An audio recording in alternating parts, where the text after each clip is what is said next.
Sí, moltes gràcies, senyora alcaldessa.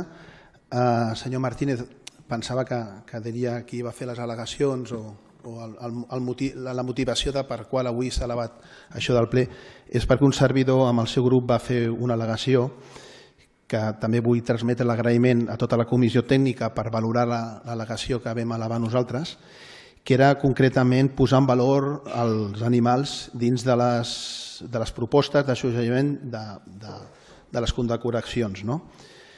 Tot això ve perquè al gener del 22 ja va entrar en vigor la llei 17/21, amb 15 de desembre, on hi ha una modificació ja puntual del Codi Civil, on, després de molts anys i de molts col·lectius de lluita, han posat els animals com a sers amb sentiments, seres sintientes, que és el que diem nosaltres, en sentiments.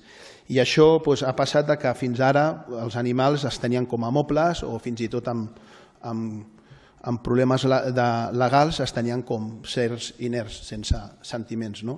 I nosaltres, amb l'estudi, amb la primera aportació que vam fer del reglament, vam detectar que els animals es podien posar en valors i per això vam fer aquesta al·legació. I per aquest motiu estem contents, podem estar tots contents que aquest reglament d'atorgament de felicitacions, distincions i condecoracions de la policia local és avui una miqueta molt més integrador amb l'al·legació que ens van donar suport i evidentment avui s'aprova. Moltes gràcies.